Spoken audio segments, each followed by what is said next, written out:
नीति बसी हुई थी उसके भीतर। परिवार के सभी सम्मानित बहनों और भाइयों, दोस्तों, आप सबको मेरा नमस्कार। ये कार्यक्रम पिताजी की पुण्यतिथि पर प्रतिवर्ष साहित्य प्रेमी मंडल के द्वारा उनकी स्मृति में 2 सम्मान दिए जाते हैं। एक साहित्य में उत्कृष्ट कार्य करने के लिए और दूसरा समाज सेवा में उत्कृष्ट कार्य करने के लिए।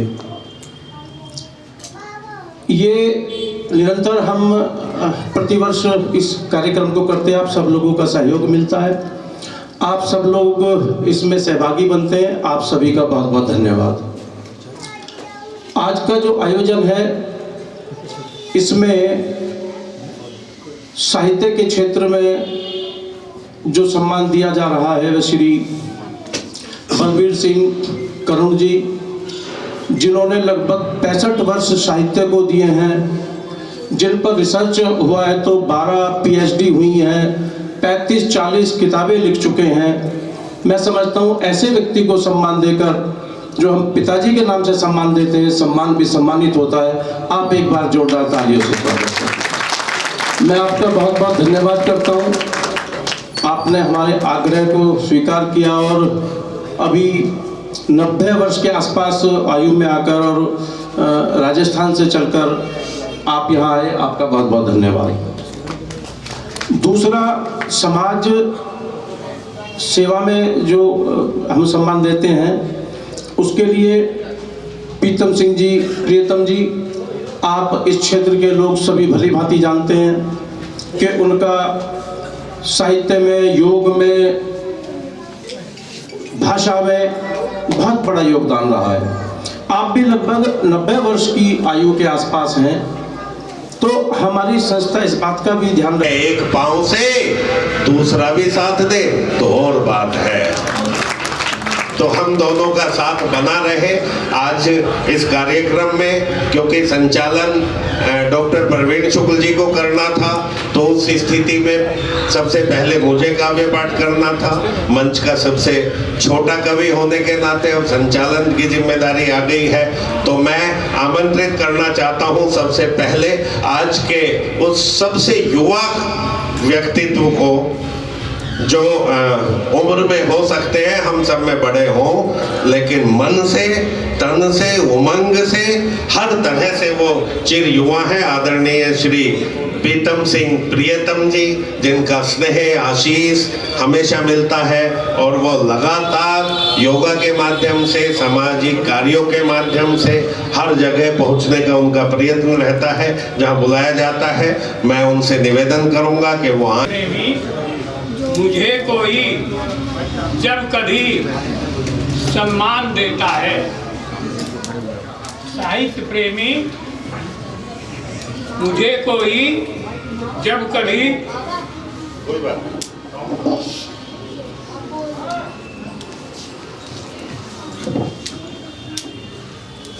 साहित्य प्रेमी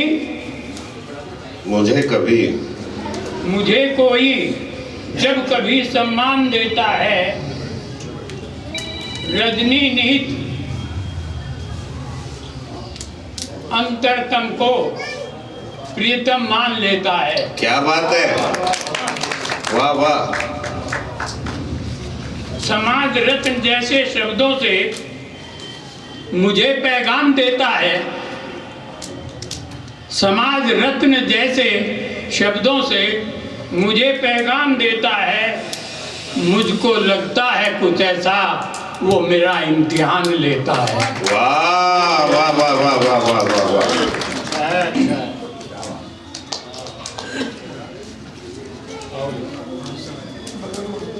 देखिए, मेरा सौभाग्य है कि मुझे इस समाज के मार्गदर्शकों के बीच में काव्य पाठ के लिए आमंत्रित किया गया है। तो मैं अपने मन की, देखिए, अगर किसी को धन दोगे अगर किसी को धन दोगे तो थोड़ा वक्त निकल जाएगा। आहा, अगर किसी को धन दोगे तो थोड़ा वक्त निकल जाएगा। यज्ञ योग की शिक्षा दे दो अपने आप संभल जाएगा। यज्ञ योग की शिक्षा दे दो, बिना योग के कोई शिक्षा मुझे अधूरी ही लगती है। आहा, बिना योग के कोई शिक्षा, के कोई शिक्षा मुझे अधूरी ही लगती है। इन दोनों की शिक्षा पाकर मन में ज्ञान ज्योत जगती है। यम नियम का पालन साधक, यम नियम का पालक साधक कभी न निर्धन हो सकता है। मंजिल उसके चरण छूती वह मंजिल पर कब थकता है। अगर किसी को सेवा दोगे, अगर किसी को सेवा दोगे थोड़ा काम निकल जाएगा। यज्ञ योग की शिक्षा दे दो, यज्ञ योग की शिक्षा दे दो, वैश्यम सेवक बन जाएगा। वाह वाह वाह वाह वाह वाह वाह। जले सिंह जी जो हमारे बाबा थे, उनकी स्मृति में साहित्य प्रेमी मंडल हर वर्ष ये कार्यक्रम करता है। आज इस समारोह में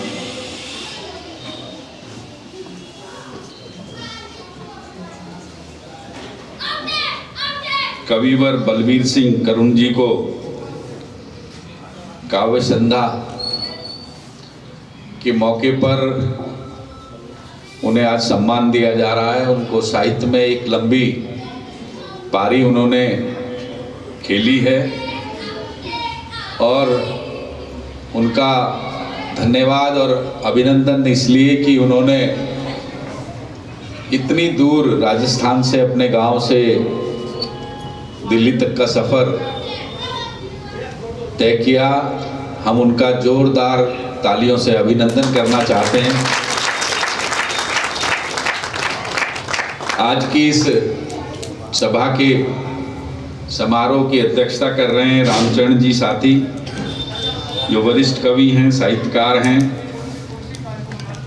वरिष्ठ कवि, एक बड़ा साहित्यकार, एक बड़ा लेखक, वरिष्ठ प्रशासनिक अधिकारी आज हमारे कार्यक्रम का मुख्य अतिथि है, तो उनके लिए भी भरपूर तालियां आपकी बजनी चाहिए। और देखिए, करुण जी बता रहे हैं कि राजस्थान कैडर से हैं वो, अभी दिल्ली में उन्हें विशेष प्रभार दिया गया है। न जाने कितने रंगों में कविताएं लिखने वाले, मैं कहता हूं कि सर्वाधिक इंद्रधनुषी कवि हमारे मेरे बहुत आदरणीय साथी जी की उपस्थिति है।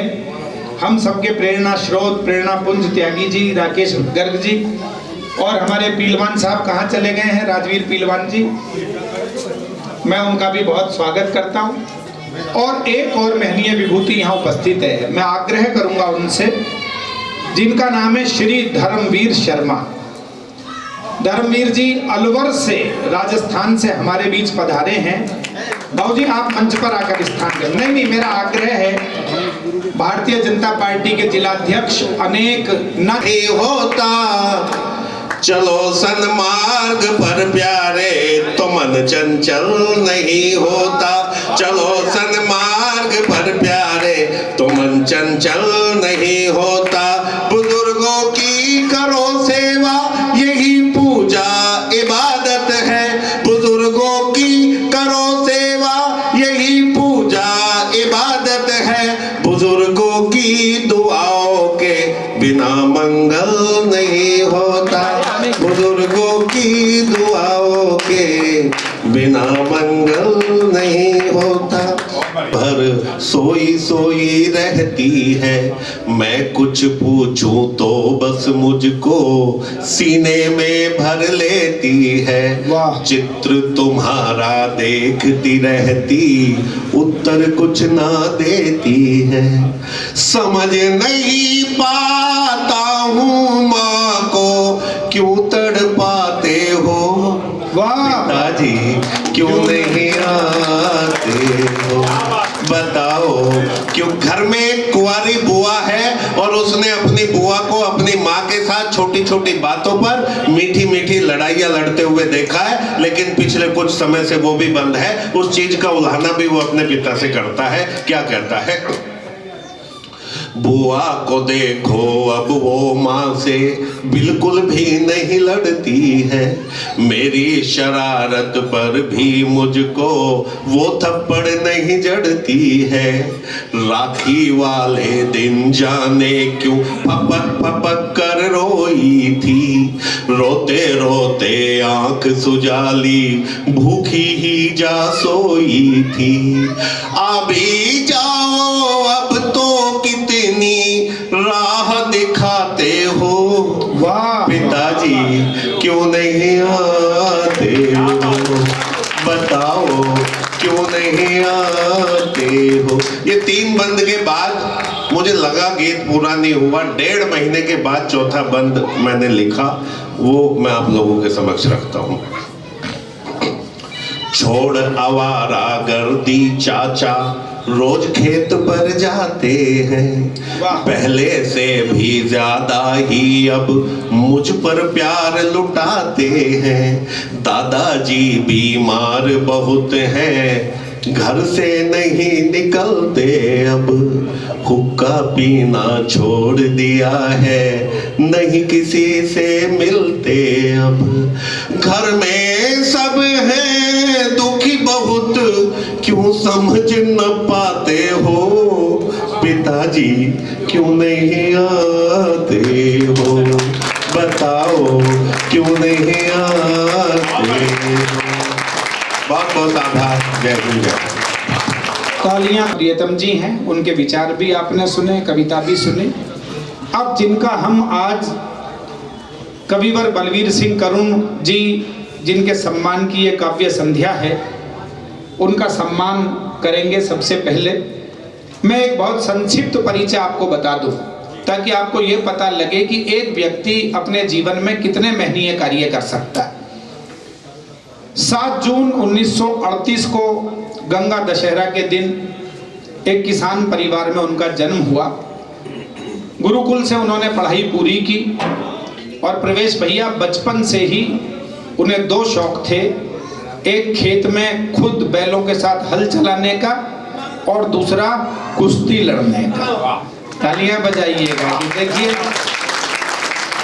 और पूरे इलाके में मतलब वो पहलवान के रूप में भी विख्यात रहे। नौजवानी में खूब उन्होंने पहलवानी की, कुश्तियां लड़ी। MA B.Ed बाद में किया। अंग्रेजी, संस्कृत और हिंदी, ऐसा रचनाकार जिसने तीनों भाषाओं में ही विद्वत्ता हासिल की। अंग्रेजी के विद्वान के रूप में, संस्कृत के विद्वान के रूप में और हिंदी के विद्वान के रूप में उन्हें पूरा देश जानता है। बाद में वो राजस्थान में सीनियर सेकेंडरी विद्यालय में प्राचार्य के पद को उन्होंने सुशोभित किया। 14 उनके काव्य संग्रह प्रकाशित हैं। पूरी जिंदगी में आदमी एक काव्य संग्रह नहीं लिख पाता। बहुत सारी किताबें हैं। मैं द्रोणाचार्य बोलता हूँ, विजय केतु। 22 वर्ष जब उनकी आयु थी, ये बहुत ध्यान से सुनने वाली बात है। जब उनकी आयु कितनी थी? 22 वर्ष। आज 89 में चल रहे हैं। तब उनका पहला काव्य संग्रह दिल्ली से प्रभात प्रकाशन ने प्रकाशित कर दिया था। 22 वर्ष की आयु में उनकी कविता की पहली किताब आ गई थी। तो तालियां नहीं बनती हैं जरा? ये मंच का अभिनंदन अपनी जगह है, आपकी तालियों का अभिनंदन अपनी जगह है। और उस पुस्तक का नाम था बोले रक्त शहीद का, जो प्रभात प्रकाशन के स्वामी श्याम सुंदर अग्रवाल जी अभी पिछले दिनों उनका बेटा मुझे मिला था प्रभात, तो जिक्र आया तो उन्होंने कहा कि करुण जी की पहली पुस्तक मेरे पिताजी ने प्रकाशित की थी। उस समय उनकी आयु 22 वर्ष थी। प्रहरी मेरे देश के, देश की माटी दे आवाज, गीत गंध बाबरी और साथ ही साथ गीत कपोत पूछते हैं, मन मरुस्थल बोल, वीर गोकुला, मैं उत्तरा, द्रोणाचार्य, भीष्म पितामह आदि अनेक पुस्तकें उन्होंने लिखी हैं। साथ ही साथ आपको जानकर खुशी होगी कि केवल काव्य नहीं लिखा है, उन्होंने 5 उपन्यास भी लिखे हैं। ये परिचय पुराना है जो मुझे विनीत ने भेजा है। विनीत से कहो डांट मार के कि इसको अपडेट करे। तो पहले 5 थे, अब ये 7 उपन्यास उनके हो चुके हैं। अलवर के स्वर, अरावली गुंजन, लहर पर लहर, ऐसी उन्होंने कृतियों का संपादन किया। और अगली बात बहुत बड़ी बात है, बहुत बड़ी बात है, किसी रचनाकार के जीवित रहते हुए उसके लिटरेचर पर, उसके साहित्य पर एकाध पीएचडी हो जाए तो ये जीवन की एक बड़ी उपलब्धि मानी जाती है। माननीय करुण जी के लिटरेचर पर 12 पीएचडी हो चुकी है। एक बार जरा हाथ उठाकर तालियां बजनी चाहिए इस बात के लिए कि वो केवल मंच पर दर्ज नहीं है। ऐसे रचनाकार हैं जिन पर 12 यूनिवर्सिटी उनके लिटरेचर पर पीएचडी की उपाधि विभिन्न अलग अलग छात्रों को दे चुकी हैं। अनेक पुस्तकें उनके व्यक्तित्व पर प्रकाशित हुई हैं। सभी विद्वान बंधुओं, बहनों, बिटियाओं भी, ये कार्यक्रम दूसरे तरह का है। बड़े विशाल कवि सम्मेलनों में हमें सोच समझ कर जाना पड़ता है कि कोई होट नहीं करे, उखाड़े नहीं, रायो जाकर अगली बार बुला भी ले। इस तरह की रचनाएं चुननी पड़ती हैं।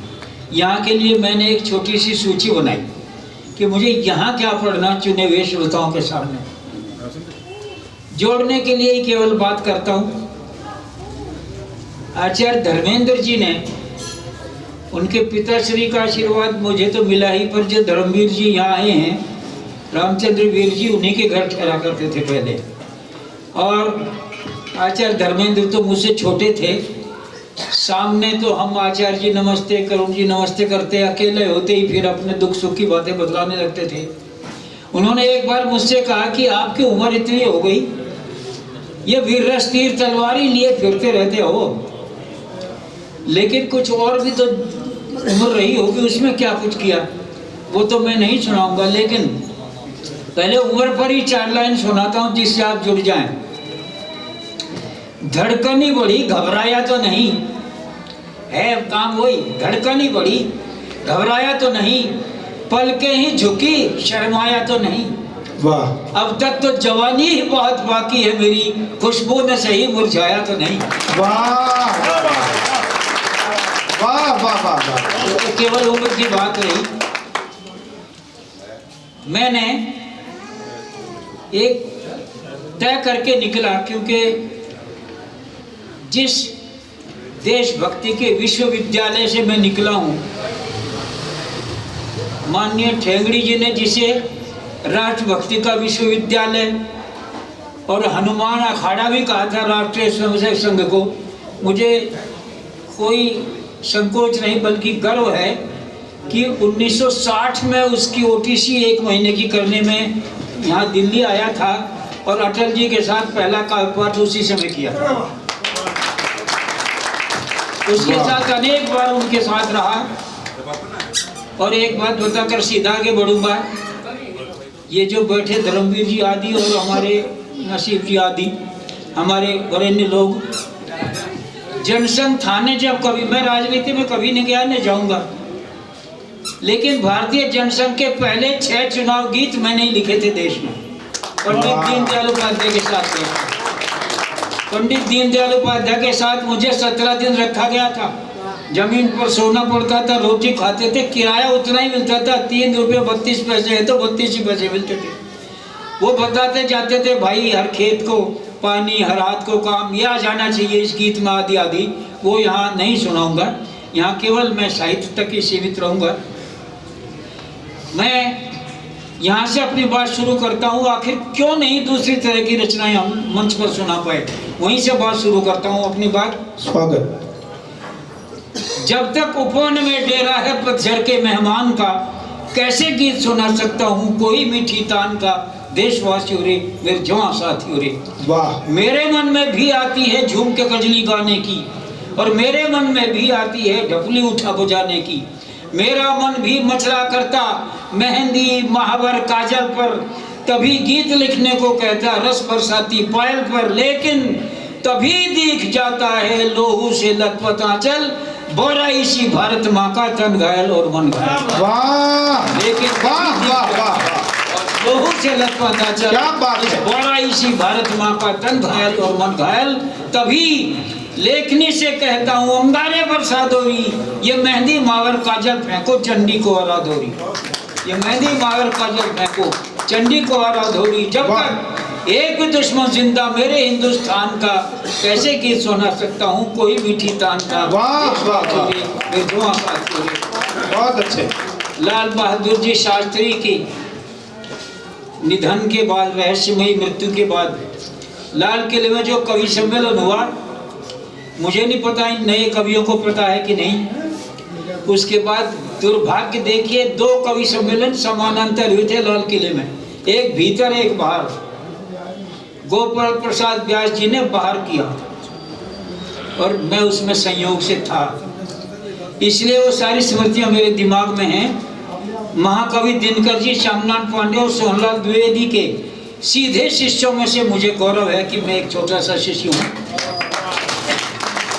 दिनकर जी पर अभी मेरा महाकाव्य भी आया, इसलिए कैसे जा सकते हूँ उस लाइन से अलग। अगली पंक्ति पढ़ता हूँ।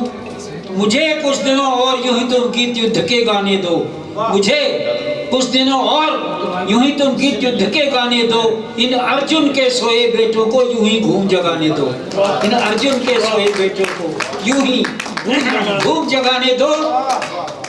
ललिता के उजड़े सुहाग की मैंने कसम उठाई है, और हर तारे में लाल बहादुर देता मुझे दिखाई है।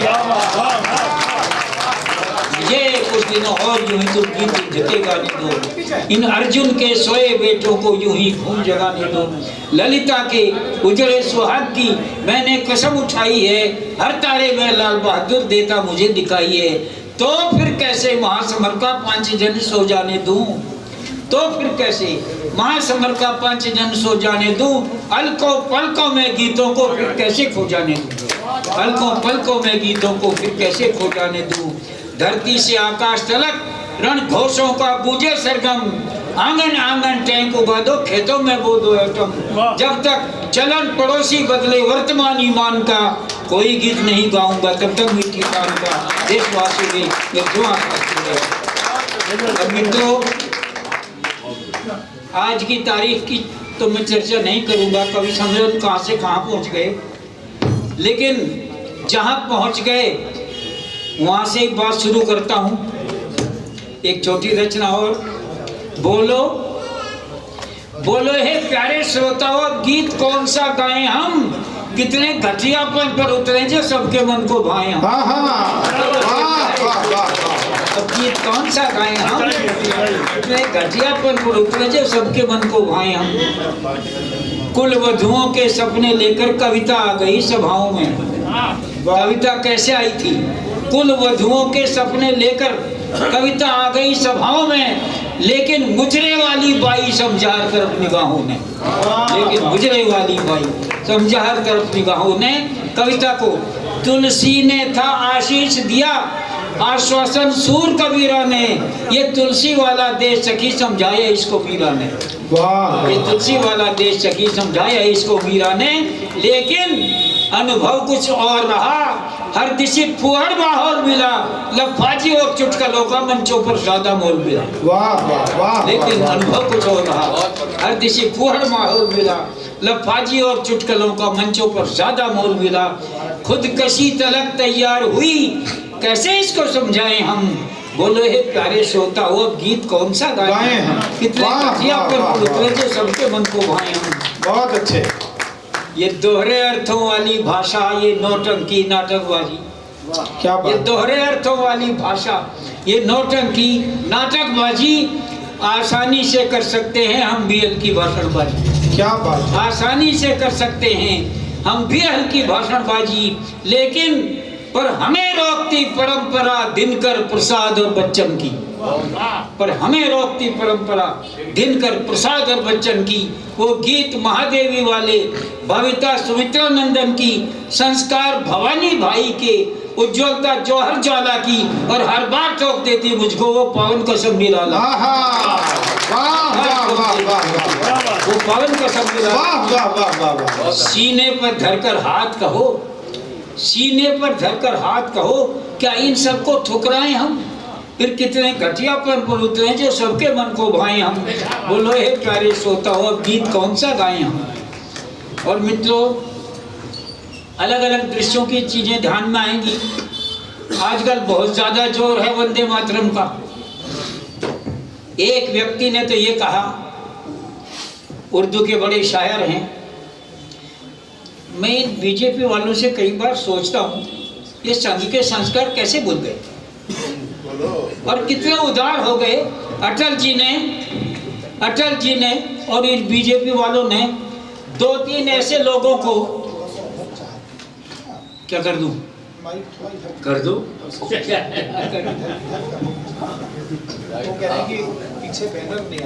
जिनको दिया, जिनको राज्यसभा में भेजा, वो तो आपकी हुई नहीं। उनके पति ने कल परसों ही कहा है, उनसे कहा गया वंदे मातरम गाओगे? बोले आरएसएस वाले कहेंगे तो नहीं गाऊंगा, लेकिन देश कह देगा तो गा दूंगा। ये क्या तरीका हुआ? इतनी नफरत।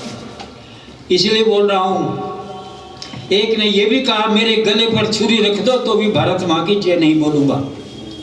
हम कहते हैं, यहीं से शुरू करते हैं, भारत माता की जय सुनकर जिसकी छाती फट जाती हो, वाह, भारत माता की जय सुनकर जिसकी छाती फट जाती हो, या वंदे मातरम गाने से जिसकी वाणी कतराती हो, गंगा जल के छू जाने से जिसका ईमान टूटता हो, और दिवाली की झिलमिल में भी जो पागल वक्स कूटता हो, इस जनता की अदालत में बोलो गद्दार नहीं तो क्या होगा, वो मूर्ख मौत का सीधा ही हकदार नहीं तो क्या होगा।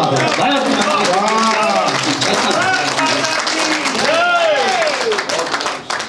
मिट गए मुगलिया खानदान इस नारे से टकराने में, मिट गए मुगलिया खानदान इस नारे से टकराने में, अंग्रेज गंवा कर गए मान इस नारे से टकराने में, हो गया हलाकू तक हलाक इस नारे से टकराने में, फिर नाक कटा कर गया पाक इस नारे से टकराने में। अब तुम आए हो, अब तुम आए हो, अंग्रेजों के बाप तुम्हारे क्या कहने। अब तुम आए हो, अंग्रेजों के बाप तुम्हारे क्या कहने। स्वागत है चलते फिरते अभिशाप तुम्हारे क्या कहने। इतिहास युगों तक तुम्हें रखेगा याद तुम्हारे क्या कहने, और गद्दार शिरोमणि जयचंद की औलाद तुम्हारे क्या कहने।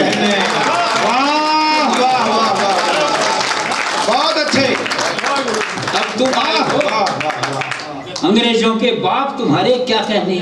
स्वागत है चलते फिरते अभिशाप तुम्हारे क्या कहने। इतिहास युगों तक तुम्हें रखेगा याद तुम्हारे क्या कहने, और गद्दार शिरोमणि जयचंद की औलाद तुम्हारे क्या कहने। ऐसा बेटा अपने कुल का अंगार नहीं तो क्या होगा, वो मूर्ख मौत का सीधा ही हकदार नहीं तो क्या होगा। भारत माता की जय सुनकर जिसकी छाती फट जाती हो। वाह वाह। और देखिए, ये चाहते हैं हम तो इस घर को अपना घर समझें, देश इस घर को अपना घर समझें, इसकी सेवा में प्राण तजें, तो कोई फर्क नहीं पड़ता हम खुदा रटे या राम भजें। वाह वाह वाह वाह, घर को अपना घर समझें, बहुत इसकी अच्छी सेवा में प्राण तजें, तो कोई फर्क नहीं पड़ता हम खुदा रटे या राम भजें। लेकिन जो घर में रहकर भी घर से गद्दारी करते हैं, क्या, लेकिन जो घर में रहकर भी घर से गद्दारी करते हैं, ऊपर से सब कुछ ठीक ठाक। ये बाबूराम तोमर जी हैं, कासिमपुर खेड़ी बाबूराम तोमर, इतना ही पता पर्याप्त है। और एक जानकारी छोटी सी और, लक्ष्मीबाई जी का अंतिम संस्कार जिन्होंने किया था बाबा गंगादास, वो आपके यहीं के थे, आप उनके पास के रसूलपुर के थे, रसूलपुर। और आज भी वहाँ उनकी कुटिया पक्की बना दी गई। अब तो वो बाबा से आशीर्वाद लेने लक्ष्मीबाई आया करती थी। लक्ष्मीबाई युद्ध करते समय गोली लगी, एक आंख बाहर आ गई। अभी मैंने नई रचना उस पर लिखी है, वो आंख लटकी हुई ऐसी लग रही थी जैसे नीलम लटक रहा हो। अभी नई रचना मेरी आई। उनका आधा सिर फट गया था तलवार के वार से, उनकी आंतें बाहर निकल आई थी, और फिर भी उन्होंने शत्रुओं को ढेर कर दिया। उस हालत में बाबा गंगादास की कुटिया में चली गई, जो वहीं बनी हुई थी उस समय, अब तो पक्की कर दी गई है। उन्होंने कहा, बाबा ये शरीर इन दुश्मनों के हाथ में लगना चाहिए। बाबा ने कहा, बिटिया नहीं लगेगा। और 7,000 साधु चिमटे लेकर के उस दुश्मन की फौज से लड़े थे। वो तो वहाँ लड़े, और बाबा ने घोड़ों का घास इकट्ठा कर रखा था, वो झोंपड़ी में डाला। लक्ष्मीबाई ने प्राण त्याग दिए, बाबा ने वहाँ रख करके उसमें आग लगा दी। लोगों ने समझा दुश्मनों ने झोंपड़ी जल रही है बाबा की, और लक्ष्मीबाई का अंतिम संस्कार कर दिया बाबा गंगादास ने। ये हुआ। वहाँ एक नाटक होता है उनके बलिदान दिवस पर, मुझे ठीक ठीक याद है। तो विनीत वहाँ 19 बार जा चुका है, लगातार बुलाते रहे, वो मुझे भी 2-4 बार बुलाया गया। तो ये देखिए, कल्पना करिएगा आप, जितना चौड़ा ये कमरा है ना, इतनी चौड़ी तो गैलरी छोड़ी जाती है जनता के बीच में, हजारों लोग रहते हैं वहाँ। घोड़े लेकर 15-15, 16-16 साल की बच्चियां, उससे बड़ी नहीं, घोड़ों पर आती हैं बाकायदा। इस युद्ध दिखाया जाता है असली, और इसीलिए कहते हैं घोड़े आदमियों पर नहीं कूद जाए, इसलिए चौड़ी गैलरी छोड़ी जाती हैं। बाकायदा युद्ध होता है। लक्ष्मीबाई के रक्त रंगे कपड़े दिखाए जाते हैं वहाँ, उनके शस्त्र दिखाए जाते हैं, इन्हें लेकर लड़ी थी लक्ष्मीबाई। मैंने सोचा अगर वो घोड़ा पार कर गया होता इस नाले को तो कितना बढ़िया होता, लेकिन वो घोड़ा भी पार नहीं कर पाया। हमें इतिहास तो इतिहास है, बताना पड़ेगा। अंग्रेजों के मित्र सिंधिया ने छोड़ी राजधानी थी, खूब लड़ी मर्दानी, वो तो झांसी वाली रानी थी। वो सिंधिया जो ग्वालियर के सम्राट थे, वो तो राजधानी छोड़कर भाग गए थे और अंग्रेजों के मित्र थे। सुभद्रा कुमारी चौहान की बेटी ममता जी मुझे अमेरिका मिली थी।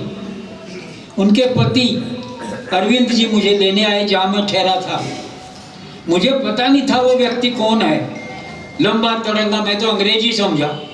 जिस मकान में मुझे ठहरा गया, लोग होटलों में ठहराते, कभी घरों पर ले जाते, 1 महीना रखा, तो वो पैर पकड़ के मेरे रोने लग गए और कॉफ़ी रख दी। मैंने सोचा ये कौन व्यक्ति है, क्यों रो रहा है मेरे पैर पकड़ के, मैं अकेला। और ये कुमार विश्वास पहले विदेश गया, अब तो बहुत बड़ी चीज़ हो गया, मेरा बिगड़ैल चेला है वो, पक्का मित्र, मेरे बेटों से भी ज़्यादा प्रिय है। और जगवीर राठी गए, जिन्हें दंगल फिल्म में प्रोफेसर का रोल अदा किया, इन दोनों को मैं लेके गया था उस समय अमेरिका। अब तो वे ले जाए मुझे, इतने बड़े हो गए। तो वहाँ जो उनकी ममता जी मिली, यूनिवर्सिटी में पढ़ाती हैं वो, वहाँ अपने घर ले गई। उन्होंने कहा वो खाने पीने में शामिल नहीं होते। वहाँ प्रेमचंद जी की नवासी मिली उसी घर में। कितना बड़ा सौभाग्य था अमेरिका में हम लोगों का। तो मैंने कहा बिटिया ममता, अगर जो है मेरा बेटा आ गया ना तेरे घर अमेरिका, तो रूमाल में तेरे घर की मिट्टी बांध के अलवर ले जाएगा कि सुभद्रा कुमारी चौहान की बेटी के घर की मिट्टी है। इसलिए मैं तो तुमसे ही बात करूँगा, खाना पीना ये करते रहे जो कुछ भी कर रहा है। तो ये तो मैंने प्रसंगों से बताया। तो उस समाधि पर ही ये रचना मैंने लिखी थी बैठ करके। और वो घोड़ा भी ग्वालियर का ही था। राजा ने धोखा दिया तो घोड़े ने भी धोखा दिया। यहाँ से सुनिएगा उस रचना को। बहुत अच्छे, स्वागत। ओ घोड़े समर भवानी के, लक्ष्मीबाई मर्दानी के, तो चूक गया लिखते लिखते कुछ पन्ने अमर कहानी के। घोड़े समर, जरा तालियां होनी चाहिए, अद्भुत पंक्ति है। और घोड़े इस विषय पर देश में किसी और ने नहीं लिखा है, जो ये आप सुन रहे हैं। घोड़े समर भवानी के, लक्ष्मीबाई मर्दानी के, तू चूक गया लिखते लिखते कुछ पन्ने अमर कहानी के। तू एक उछाल हुमक भरता, ना लेके पार उतर जाता। घोड़े बस इतना कर जाता, चाहे अगले पल मर जाता। और घोड़े समर भवानी की, लक्ष्मीबाई मर्दानी की।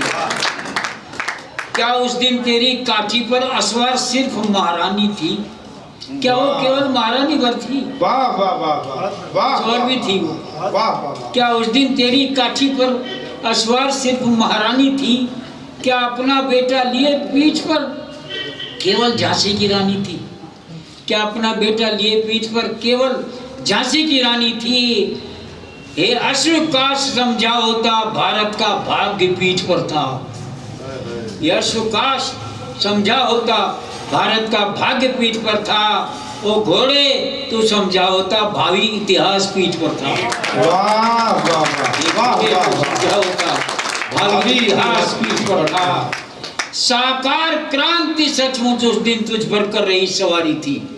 साकार क्रांति सचमुच उस दिन तुझ पर कर रही सवारी थी।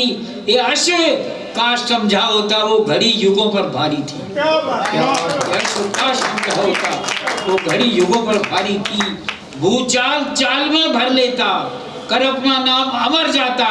घोड़े बस इतना कर जाता, नाले के पार उतर जाता, चाहे अगले पल मर जाता। तो घोड़े समर भवानी की, लक्ष्मीबाई मर्दानी की। देखिए इसी की अगली पंक्ति पढ़ रहा हूँ। जो होना था, ये अश्व काश उस दिन तूने चेतक को याद किया होता। ये अश्व, हम लोग भावुक लोग हैं। एक ही बस जाती थी आज से 40-50 साल पहले। मैं और पत्नी गए थे और कहा कि समाधि को देखेंगे चेतक की। कंडक्टर ने कहा जी 2 मिनट रोक सकते हैं। मैं और पत्नी वहीं रुक गए। बस 3 घंटे बाद आती थी। हम 7 किलोमीटर पैदल चले और हल्दी घाटी की 1-1 किलो मिट्टी पल्लू में बांध लाए जो अलवर रखी हुई है। वैसे लोग हैं।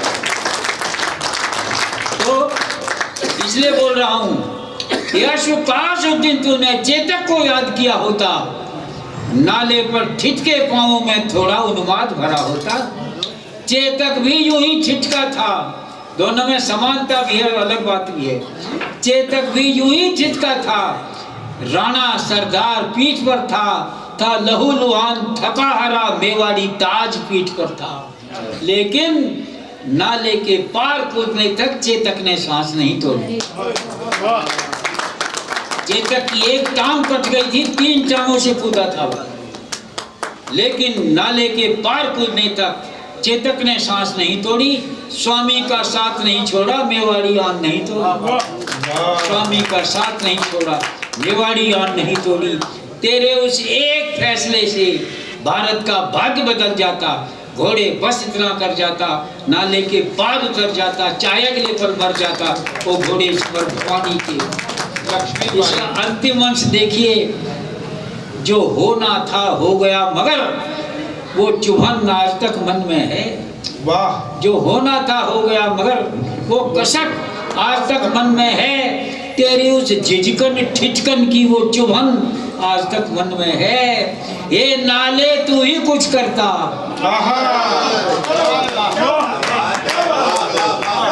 ये नाले तू ही कुछ करता। निज पानी सोख लिया होता, रानी को मार्ग दिया होता, अनबल को रोक लिया होता। ये नाले तू ही कुछ करता। निज पानी सोख लिया होता, रानी को मार्ग दिया होता, अनबल को रोक लिया होता। तो तुझको गंगा मान आज हम तेरा ही पूजन करते। तो तुझको गंगा मान आज हम तेरा ही पूजन करते। और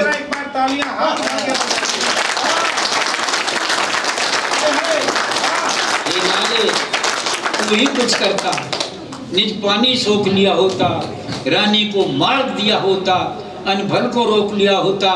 तो तुझको गंगा मान आज हम तेरा ही पूजन करते।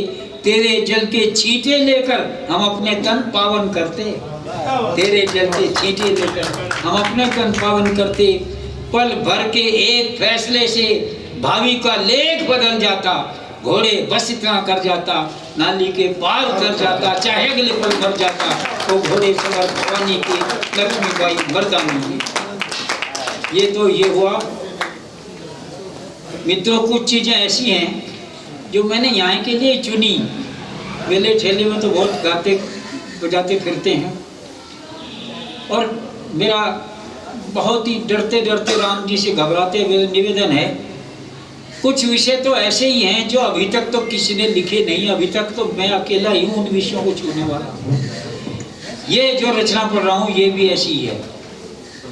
युद्ध चले, टीवी पर, अखबारों में, रेडियो पर आप सब ने पढ़ा और सुना। ये सुना मोर्चों से चिट्ठियां आई घरों पर। किसी सैनिक ने लिखा, पिता को अच्छे हॉस्पिटल में दिखाओ, मैं पैसे भेजूंगा। बहन के हाथ पीले करो, मैं पैसे भेजूंगा। किसी ने लिखा, अगर मेरी लाश गांव में आ जाए, उलट पुलट कर देख लेना, दुश्मन की एक भी गोली पीठ पर नहीं मिलेगी, सीने में मिल सकती है। आदि आदि आदि। मैं सोचता रहा क्या सारी चिट्ठी मोर्चे से आई होगी, घर वालों ने कुछ नहीं लिखा होगा। अकेली रचना है मित्रों देश में जो सुनाऊंगा।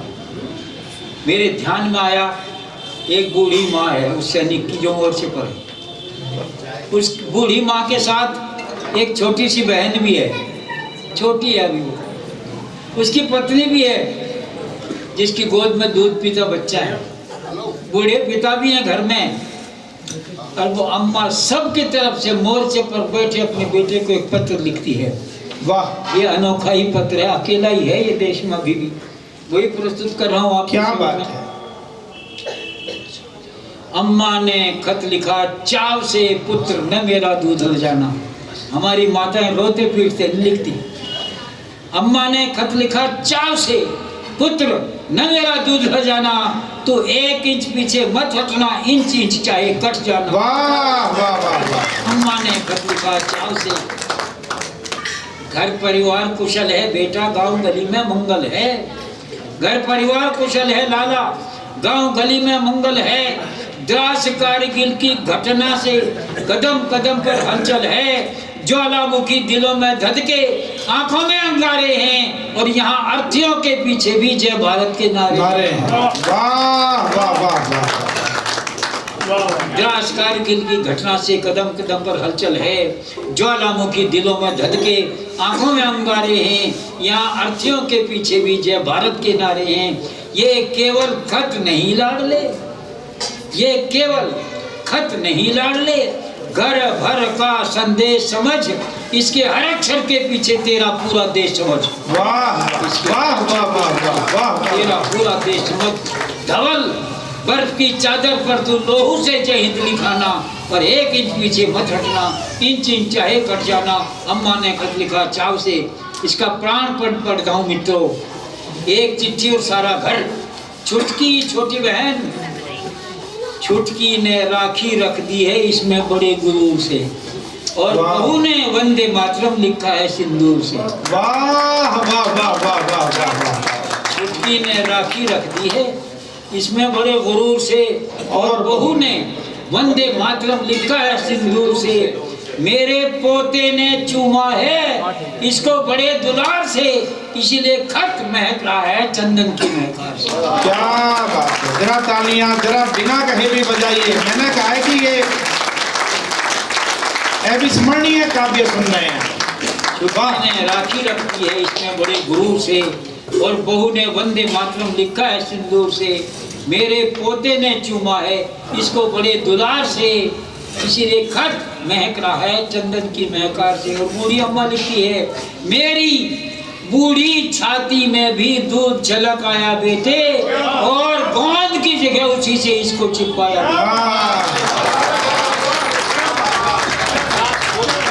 मेरी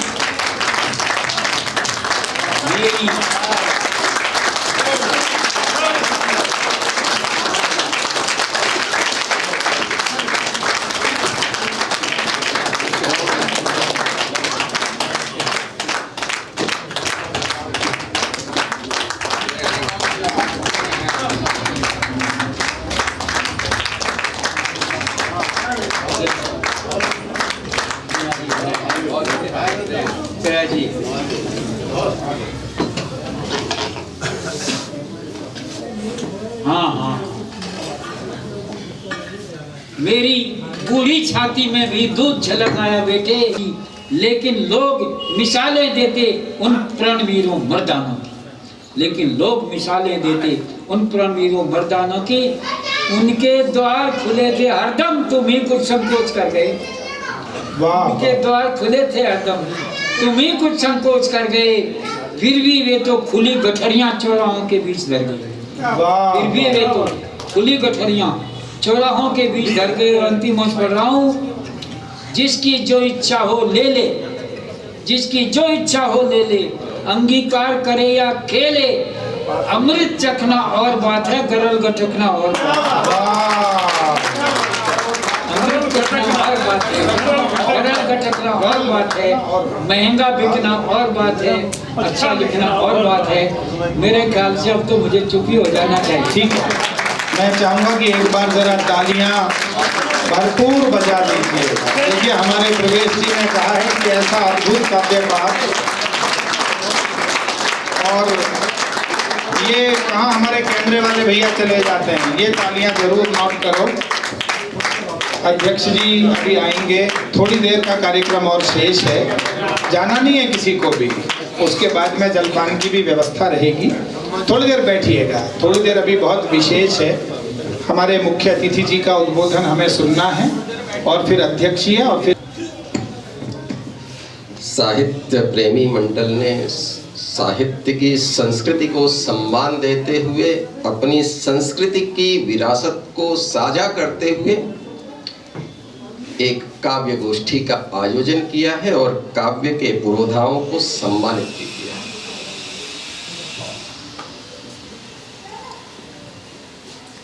महान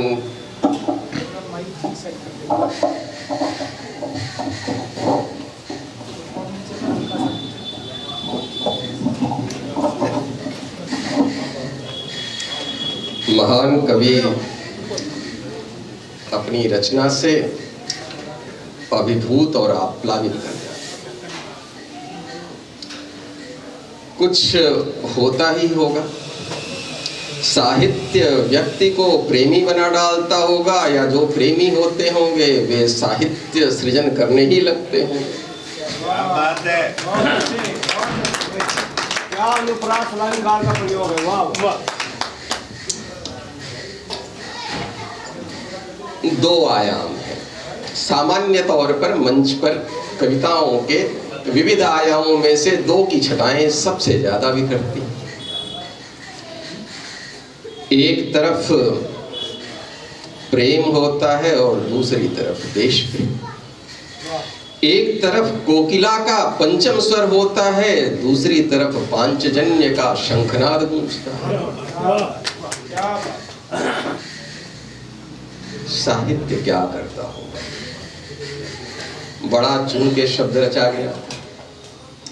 हित का भाव, जिसमें हित का भाव है, कल्याण का भाव है, वो साहित्य। बस लोक कल्याण की भावना भीतर भरी होगी, वह केवल कविता नहीं।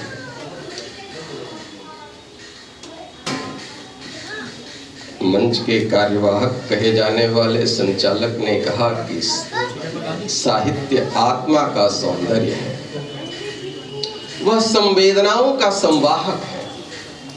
संवेदनाएं क्या होंगी, बहुत बार ध्यान नहीं आता। हम जिस भाषा की धाती को लेकर चलते हैं, वे भाषाएं कुछ संवेदनाएं संजोती होंगी। कम ही लोगों को विदित होगा कि ये वेद शब्द विद शब्द से बना है, जिससे वेदना बनी है, जिससे संवेदना बनी है। अंग्रेजी का एजुकेशन शब्द भी उसी से बना है, क्योंकि वो विद धातु से ही बना है। बहुत कम लोगों को ध्यान में आता है कि हमारी और अंग्रेजी के बीच के भीतर इतना अंतर नहीं है। 10 वाक्य आप अंग्रेजी के बोलिए, उसमें से 10 शब्द संस्कृत के अपने आप निकल आए।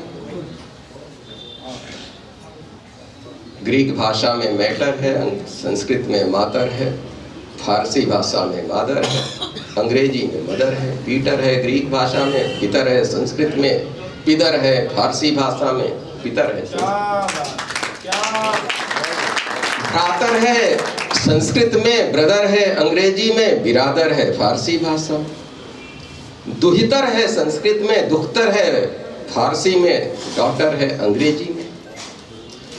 किसी ने अश्व कहा, किसी ने हॉर्स कहा, किसी ने गो कहा, किसी ने काऊ कह दिया। कई बार हमारे बेहतर शब्द संस्कृत में जो थे वे हिंदी में संचित होने की बजाय अंग्रेजी में रह गए।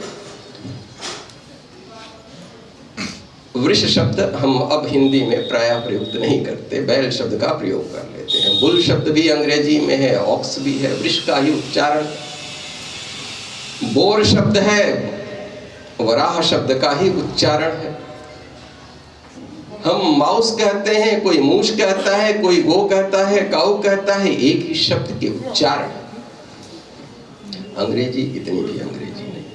इतनी विराट परंपरा के आप वाहक हैं। हम एक उबुंटू दर्शन है, बहुत अच्छे भाई, वो कहता है ये गद्य में ही पद छिपा हुआ है। वाह क्या बात। A man is man because of others। एक आदमी आदमी है क्योंकि उसके पीछे तमाम आदमियों की श्रृंखला खड़ी है। हम कुछ बोलते हैं, हमारे पीछे असंख्य की सरणी है। ये श्रृंखला शब्द भी अंग्रेजी में जाकर साइकिल बन गया है, सांखल बन गया है। आप संस्कृत की धाती को कितनी दूर तक देख पाएंगे। अंग्रेजी में जब तक अब्राह्मणिक धर्म नहीं आए थे, जुडाइज्म, क्रिश्चियनिटी और इस्लाम, पूरे विश्व में यही संस्कृति थी। आज पैगानिज्म जो शब्द कहा जाता है, कम ही लोगों को विदित होगा कि ये दरअसल भगवान शब्द का ही एक भ्रांत उच्चारण था। नहीं ध्यान में आएगा कि जिसे गॉड कहा जाता है, ये भगवत शब्द का ही एक भ्रांत उच्चारण है। मैन कहते हैं तो वही मानव है, वही आदि मनु कहीं एडम बन जाते हैं और कहीं आदम बन जाते हैं। ये शब्द की श्रृंखला ऐसे ही चलती है। कुछ अंदाजा है कि कितना विशाल साहित्य है। एक तराजू पर केवल 300 साल पहले तक विश्व के सारे ग्रंथों को रख दीजिए और दूसरे तराजू पर संस्कृत और उसकी 3 सहोदरा पाली, प्राकृत और अपभ्रंश को रख दीजिए। तौल के भाव में भी देखेंगे तो विश्व के सारे वांग्मय से वो भारी पड़े। क्या भाई साहब, क्या बात है। ये संख्या सैकड़ों में नहीं है, हजारों में। और कितनी, जबकि ये तक्षशिला, नालंदा जला दिए गए। विश्व में पहली बार विश्वविद्यालय का भाव हमने दिया था। जिस जमाने में लोग पाठशालाएं नहीं जानते थे, उस जमाने में 2 दर्जन विश्वविद्यालय यहाँ पर विद्यमान थे। युग बदलता है, युग धर्म बदल जाते हैं। त्रेता युग राम का था, सूर्यवंश का था। द्वापर कृष्ण का है, थोड़े छल छद्म चाहिए, चंद्रवंश का है, उसका भी पराभव हुआ। कलयुग आया तो एक अग्निवंश को बनाना पड़ा, क्योंकि वो उस कालखंड के भीतर राजस्थान की मरुधरा से लगभग अधिकांश लोग, क्योंकि वहीं से सारे युद्ध होने थे, ऐसे लोगों को लाना पड़ा। हर एक विकास की अपनी कुछ कड़ियां होती हैं। कार्ल मार्क्स एक विचारक थे, नाम सुना होगा। वो कहा करते थे कि हाथ से चलने वाली चक्की की जगह जिस दिन मशीन से चलने वाली चक्की आ गई, उस दिन संसार में राजतंत्र कायम न रह पाएंगे। अब राजतंत्र का चक्की से क्या संबंध हो सकता है? लेकिन हुआ, मशीनें आई और अचानक राजतंत्र विदा होने लगे। अब मार्क्स कहता है कि पूंजीवाद में पूंजी का एक व्यक्तित्व हो जाता है, व्यक्ति का व्यक्तित्व खो जाता है।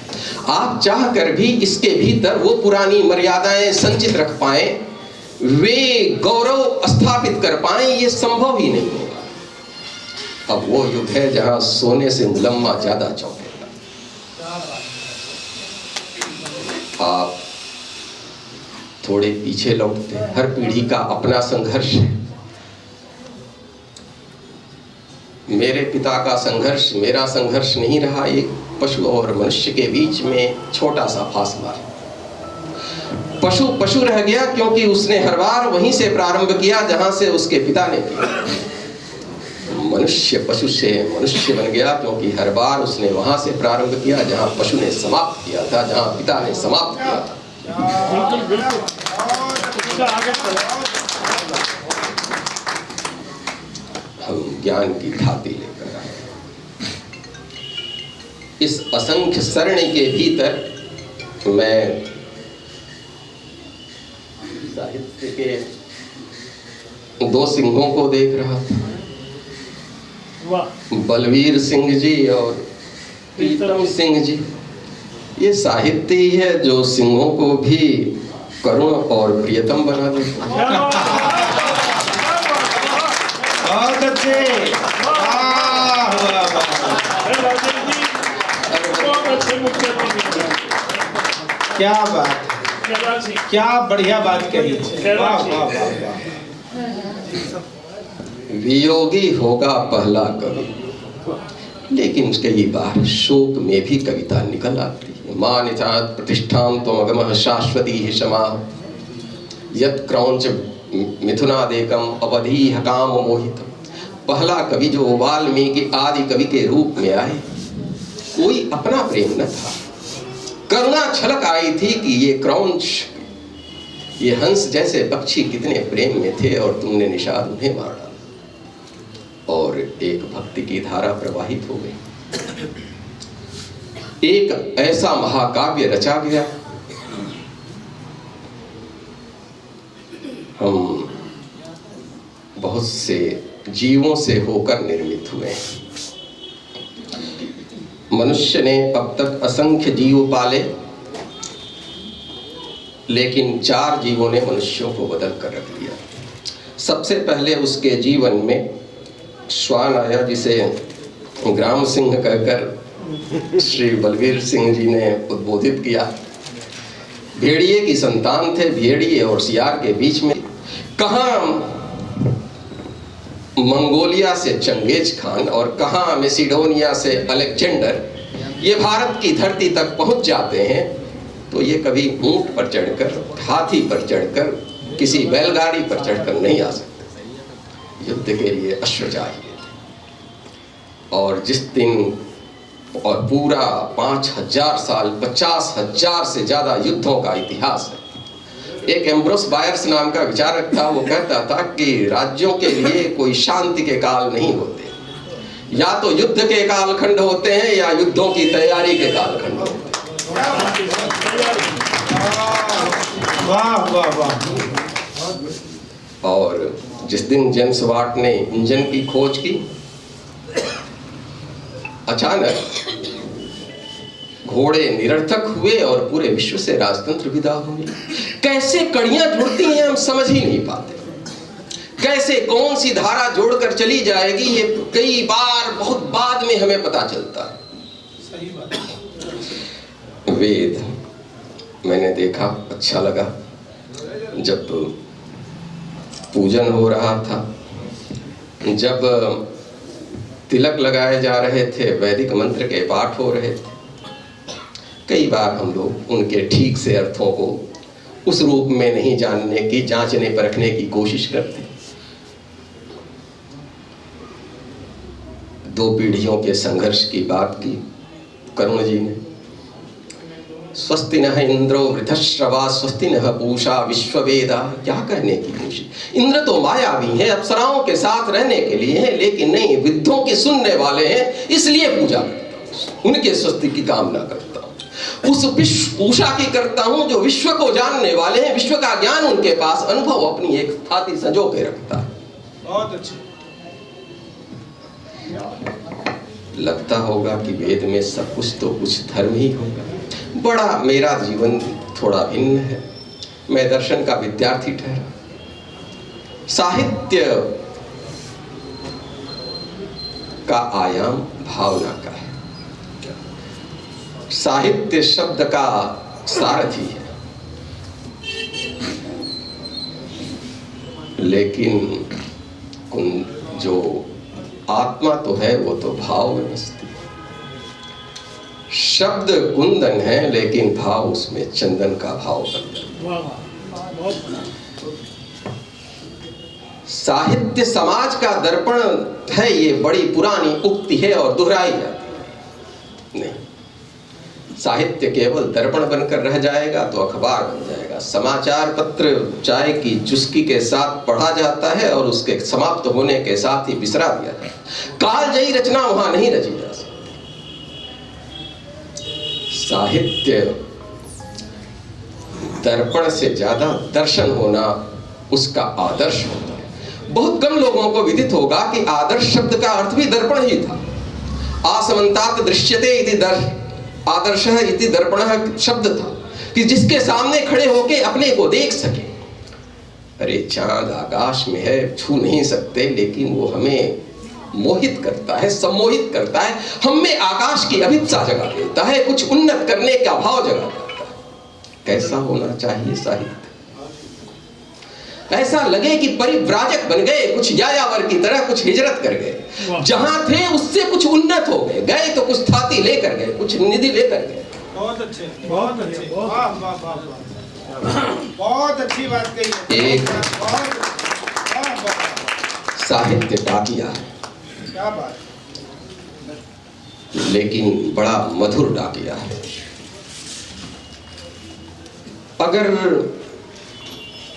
शब्द बहुत संक्षिप्त हो जाएं तो सूत्र बनते हैं, थोड़े विस्तृत हो जाएं तो शास्त्र बन जाते हैं। साहित्य अगर बहुत संघनित हो जाए तो मंत्र बन जाएंगे और बहुत विराट रूप ले ले तो महाकाव्य की धारा बहा दे। लेकिन दोनों का मणिकांचन संयोग होना चाहिए। मैं कहीं पढ़ता था, कोई संस्कृत के श्लोक कुछ मधुर थे, याद आ गए। पयसा कमलम कमलेन पयः, पयसा कमलेन विभाति सरः, शशिना च निशा निशया च शशि, शशिना निशया च विभाति निश नभः। मणिना वलयम वलयेन मणिः, मणिना वलयेन विभाति करः, कविना च विभुः विभुना च कविः, कविना विभुना च विभाति सः। हिंदी में अर्थ बता देता हूँ। कई बार संस्कृत को उसके ठीक राग में ही समझा जा सकता है। दुनिया की सबसे जटिल भाषा है, उसके छंद बंध को देखेंगे तो अद्भुत है। विश्व में कहीं ऐसा नहीं हुआ कि एक एक चीज की मात्रा की गणना की जाती हो और उसके क्रम तक को बिठाया जाता हो।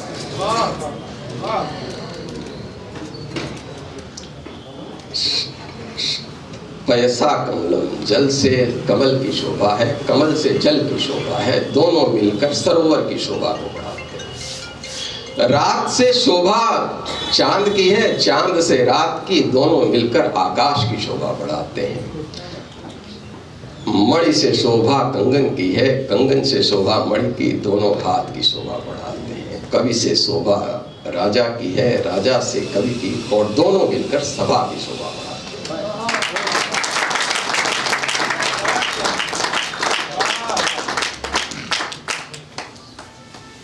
थोड़ा भाव और थोड़े विचार, समान बात होना चाहिए। गीता यदि साहित्यिक न हुई होती तो वो योग सूत्र कितने लोग पढ़ पाए। मुझे तो बड़ा आश्चर्य हुआ कि योगी जी कविता भी रचते हैं। दर्शन अचानक लोगों को गद्यात्मक बना ही देता है। पतंजलि को योग सूत्र लिखने वाले महर्षि ने को कुछ और लिखना भी हुआ तो उन्होंने व्याकरण पर महाभाष्य रचा।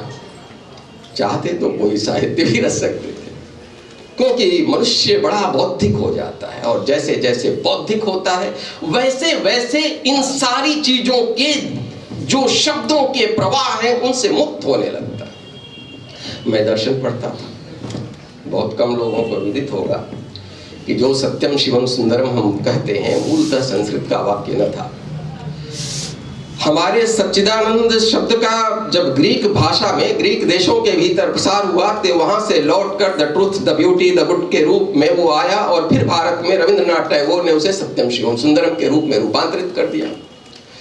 साहित्य थोड़ा सत्य है, थोड़ा शिवत्व लिए है और थोड़ा सौंदर्य लिए हुए है। इन तीनों की त्रिवेणी बनती है। जब इसके भीतर सम्यक दर्शन प्रवाहित होता है तब वो जीवन का गंगा जल बन जाता है। राम की कथा हो सकता है कि विस्मृत भी हो जाती यदि वो साहित्य में न रचा बसा। आप अचानक लोगों को डाइल्यूट कर देते हैं, लोगों को तरल कर देते हैं। इस देश के भीतर एक वर्ष के भीतर 2 लाख से लेकर 2.5 लाख लोग आत्महत्या कर लेते हैं। 2 लाख लोगों की हत्या हो जाती। किसी युद्ध में इतने लोग नहीं मारे जाते। घुटन है कुछ, लेकिन अचानक साहित्य उस दीवार के भीतर थोड़ी एक खिड़की बना देता है। एक बड़ी साहित्यिक रचना आई थी विनोद कुमार शुक्ल की, दीवार में एक खिड़की रखती थी। एकाएक कोई खिड़की खोलता है और अचानक नए वाक्तायन, नए गवाक्ष खुल जाते हैं, नया जगत दिखने लगता है।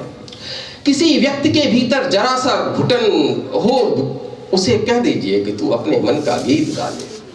अचानक उसके कंठ में गीत आया नहीं कि उसके भीतर की धुंध छटने लगती। जिन धर्मों ने अपने भीतर से कला को हटा दिया, साहित्य को संकट में डाल दिया, वहां विज्ञान भी संकट में पड़ गया। क्योंकि जिस कल्पना से साहित्य जन्म लेता है, कलाएं जन्म लेती हैं, वहीं से विज्ञान भी जन्म लेता है। और बहुत बार हम इतिहास का वाचन करते हैं तो बहुत सी चीजों की ठीक पृष्ठभूमि को जांचने में, उसकी निष्पत्ति निकालने में चूक जाते हैं। हम भारत के इतिहास को देखते हैं तो युद्धों के इतिहास हैं, जय पराजयों के इतिहास हैं, और बहुत बार लगेगा कि पराजय कुछ ज्यादा है, लेकिन कुछ भिन्न भी बात थी। जब भी सभ्यता और बर्बरता टकराएगी, बर्बरता जीत जाएगी, तो जब तुम्हें पढ़ाया जाए तो ये बातें सिखाई जानी चाहिए कि अगर कोई पराजित हुआ तो इस कारण नहीं, उसने मर्यादाएं रखी। राजा यहाँ भी हुए होंगे कि कुछ कमजोर हुए हों, कुछ प्रजा का रक्षण करने में उतने सक्षम न हुए हों, कुछ विलासी हो गए हों, लेकिन नादिर शाही कत्लेआम उनके भीतर कभी घर नहीं करता था। कभी ख्याल नहीं आता था कि अपनी ही प्रजा का नरसंहार किया जा सकता। साहित्य उसके ही उस अर्थ का संप्रेषण करके जगत तक पहुंचा सकता है। वह उस थाती को जो गुप्त रह गया है, कुछ हिरण्यगर्भ बनकर रह गया है, उसको उससे हटाकर लोगों तक पहुंचा देता है। हमारी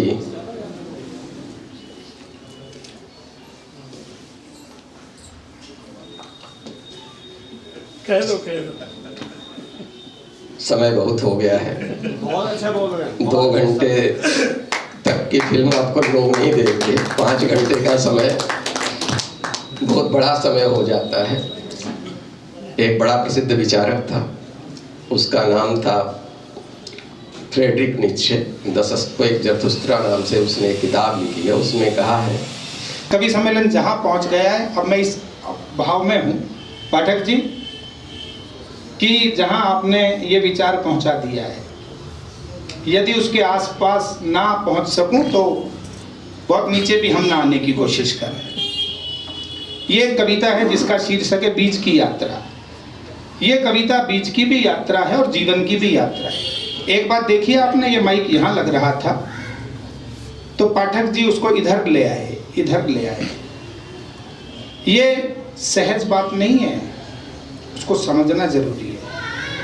वो इसलिए उसे धीरे से इधर ले आए कि उन्हें लगा जब विद्वान लोग पीछे बैठे हुए हैं तो मैं कमर पीछे करके उनको संबोधित ना करूं, मैं साइड में आकर संबोधित करूं। बिल्कुल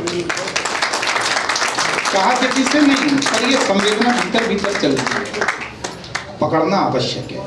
और यदि हम उसे नहीं पहुंच रहे वहां तक तो पूरी दुनिया में बहुत सारे तमाशे चल रहे हैं।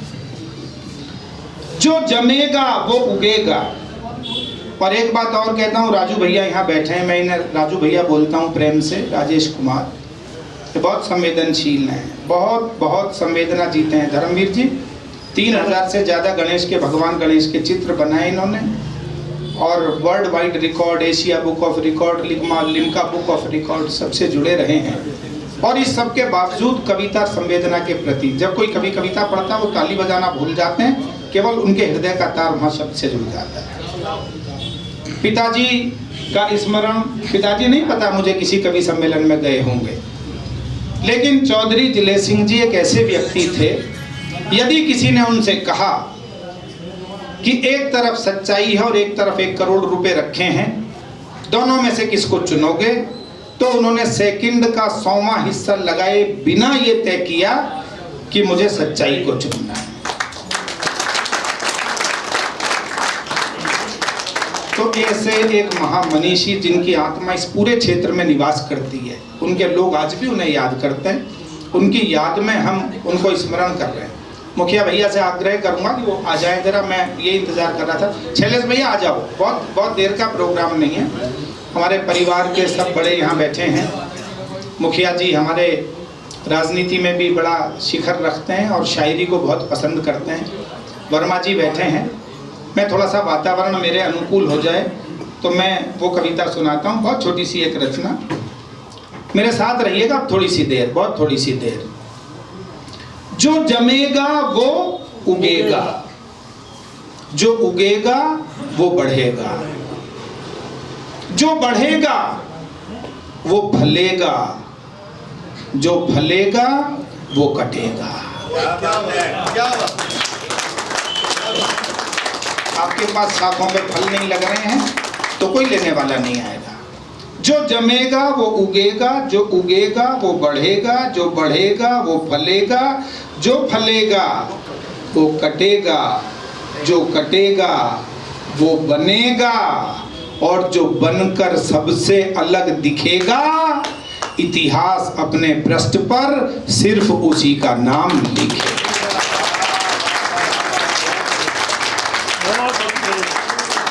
जो बनकर सबसे अलग दिखेगा, इतिहास अपने पृष्ठ पर सिर्फ उसी का नाम लिखेगा। एक बहुत छोटी सी कविता और सुनिएगा, संगीता भी बहुत अभी श्रोता होती जा रही है। पाठक जी एक छोटी सी कविता और, ये मैं मंच पर कम सुनाता हूँ पर आज आपकी इस आभा मंडल में सुना रहा हूँ। इंसान कभी बदलना चाहता है अपनी जुबान, बहुत संवेदना के साथ जुड़कर सुनिएगा। इंसान कभी बदलना चाहता है अपनी जुबान, कभी बदलना चाहता है उसे सुनने वाले कान, कभी बदलना चाहता है वर्षों से चले आ रहे रिश्ते नाते, कभी बदलना चाहता है संबंधों के बही खाते, कभी बदलना चाहता है अतीत में बोले गए शब्द, कभी बदलना चाहता है ईश्वर का लिखा हुआ प्रारब्ध, कभी बदलना चाहता है मंजिल की तरफ बढ़ने वाले चरण, कभी बदलना चाहता है अकारण ही दूसरों के आचरण। तालियां अगली 2 पंक्तियों पर, प्रेम अगली 2 पंक्तियों पर चाहिए। कभी बदलना चाहता है मंजिल की तरफ बढ़ने वाले चरण, कभी बदलना चाहता है अकारण ही दूसरों के आचरण, फिर भी उसके भीतर रहता है दुख का भाव, क्योंकि सब कुछ बदलवाने के बाद भी वो नहीं बदलना चाहता अपना स्वभाव।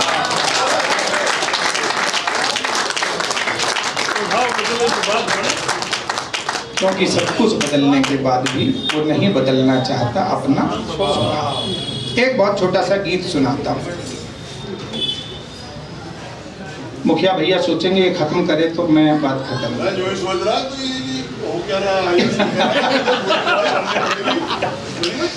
दरअसल क्या है कि हमारे ये प्यारे भैया ऐसे हैं, हमारे परिवार के हमारे गौरव हैं, ये करोड़ों इनके प्रशंसक हैं, और इस परिवार के ही आपको ये पता है ना कि चौधरी साहब के भतीजे हैं, ये मतलब भतीजे क्या बेटे हैं, पुत्र हैं सब, इस परिवार में हम बैठे हैं। एक बार छोटी सी कविता सुन लीजिएगा। अभी मेरे पड़ोस में जहाँ मैं रहता हूँ, यह बराबर में न्यू मॉडर्न शादरे में, हमारे 3 गली के बाद में अचानक एक लड़के की डेथ हो गई। 18-19 वर्ष का लड़का चला गया था, मेरे एक मित्र का। अभी उसकी खबर आई कि वो लड़का चला गया, और मैं अभी उससे बाहर भी नहीं निकल पाया था कि एक दूसरे मित्र का फ़ोन आ गया कि मेरे लड़के का शाम को बर्थडे है, डीजे की व्यवस्था है, बढ़िया 5 स्टार में खाना है, तो जरा आनंद करेंगे। 3-4 सेकंड के अंतर में एक के मृत्यु की खबर है, एक के आनंद की खबर है, और उन्हें परस्पर नहीं पता कि कहाँ क्या हो रहा है। इस घटना ने एक छोटी सी कविता मुझसे लिखवाई। मैं पिताजी को भेंट करता हूँ और आश्वस्त करता हूँ कि नई पीढ़ी में सारे लोग धन के पीछे भागने वाले नहीं हैं, कुछ लोग मन के पीछे भी जाते हैं, और उन मन के पीछे वालों को धन के पीछे भागने वालों से ज़्यादा महत्व मिलना चाहिए। धन के पीछे भागने वालों पर यदि रेखा खींच दी तो उनका फिर कहीं जिक्र भी नहीं होना चाहिए। क्यों महत्वपूर्ण है वो किसी भी व्यक्ति के लिए? यदि ये पता है कि ये व्यक्ति धन के पीछे भागा, गलत दिशा में भागा, तो उसका जिक्र भी नहीं होना चाहिए, ऐसा मुझे लगता है। मैं कविता सुनाता हूँ। दूजे के मन के भावों को जान नहीं सकते हैं हम, दूजे के ठग से लगे। मैंने घटना बता दी है तो जरा एहसास मुझ तक पहुंचा दीजिएगा पाठक जी। दूजे के मन के भावों को जान नहीं सकते हैं हम, सबकी अपनी अपनी खुशियां, सबके अपने अपने गम। दूजे के मन के भावों को जान नहीं सकते हैं। आशा और निराशा दोनों जीवन के ही विविध अंग हैं, सुख में कुछ हैं, दुख में कुछ हैं, इस जीवन के बहुत रंग हैं। कभी जीत तो कभी कभी ये जीवन ही खुद हार हो गया, जिसने सारे रंग ना देखे वो जीवन बेकार। कभी जीत तो कभी कभी ये जीवन ही खुद हार हो गया, जिसने सारे रंग ना देखे वो जीवन बेकार हो गया। जिसने सिर्फ खुशी देखी हो उसकी आंखें हों क्यों नम, सबकी अपनी अपनी खुशियां। तालियां बजा सकते, सबकी अपनी अपनी खुशियां, सबके अपने अपने गम। ये कविता मैंने डाली थी धर्मवीर जी फेसबुक पर, तो एक मित्र ने कहा कि नीरज जी की याद आ गई। वो पंक्तियां सुनाता हूं जिसके कारण उन्हें नीरज जी की याद आई होगी। आंसू और हंसी होठों की दोनों का रिश्ता सौतन का, आंसू और हंसी होठों की दोनों का रिश्ता सौतन का, एक समय में एक साथ में कभी नहीं मिलता मन इनका। ऐसा क्यों है वैसा क्यों है, सोच सोच सारा जग हारा, किस किस को क्या क्या देना है, इसका ईश करें बंटवारा। कहीं लिख दिए दुख के आंसू, पहले सुन लीजिए फिर आशीर्वाद दीजिए। कहीं लिख दिए दुख के आंसू और कहीं सुख की शबनम, सबकी अपनी अपनी खुशियां, सबके अपने अपने। दूजे के मन के भावों को जान नहीं सकते। अंतिम चरण में भेंट कर रहा हूँ आपको, और आदरणीय पिताश्री की उपस्थिति को भेंट करता हूँ। जो मेरा सबसे अच्छा है वो मैं उन्हें भेंट करता हूँ। स्वयं विधाता ने जीवन का बड़ा अनोखा नगर बसाया। साथी जी, स्वयं विधाता ने जीवन का बड़ा अनोखा नगर बसाया। कहीं झोंपड़ी घास फूस की, कहीं बसी महलों में माया। एक गली में चूड़ी टूटे, दूजी गली बजे ढोलकिया। एक गली में आंसू बरसें, दूजी में मुस्काएं अखियां। कहीं रुदन होता मृत्यु पर, कहीं जन्मदिन पर छम छम, सबकी अपनी अपनी खुशियां।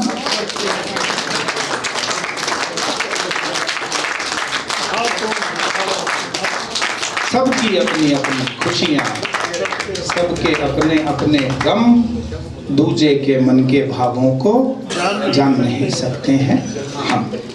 मेरा मन करा, क्योंकि पाठक जी वैसे मैं बहुत हास्य भी इनकी भी कविताएं सुनाता हूँ, पर ये जहाँ ले आए बात को, तो मुझे लगा कि अब बात मैं लगभग मन की कर लूं थोड़ी सी। अच्छा लगा है आपको? मन की बात अपने घर में की है तो जरा मुझे भी थोड़ी सी तालियां बजा कर बता दीजिए। साहित्य प्रेमी मंडल एक परिवार है, उसके स्तंभ हमारे निर्दोष जी यहाँ बैठे हैं। कल गए थे मेरे साथ में 400 किलोमीटर दूर कवि सम्मेलन सुनने के लिए। सुनाने के लिए नहीं, सुनने के लिए 400 किलोमीटर गए थे।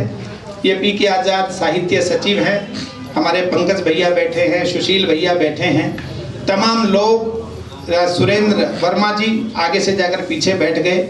इस परिवार ने जो कभी बंद नहीं होता है, शिखर पे कौन पहुंच सकता है जब तक भाग का सितारा ही बुलंद नहीं, भाग का सितारा ही बुलंद नहीं होता है, भाग का सितारा ही बुलंद नहीं होता है। आती जाती हवाओं से हाल चाल पूछता हूँ, अपने ही जमी आसमान लिखता हूँ मैं।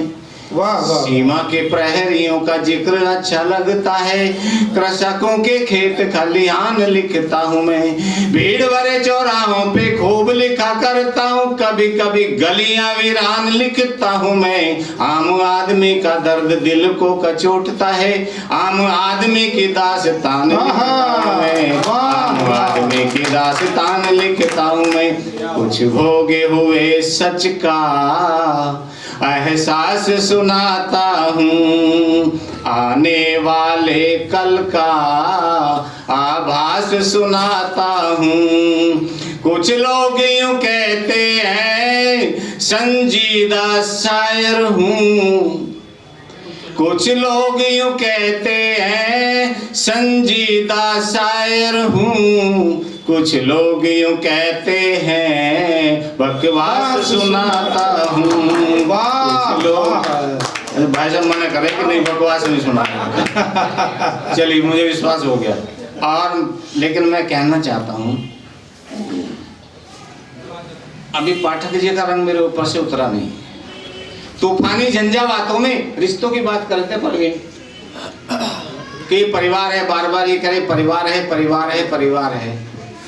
वास्तव में परवीन ने जो पारिवारिक परंपरा को निभाया है, घायल जी के सामने से लेकर के आज तक मैं देख रहा हूँ।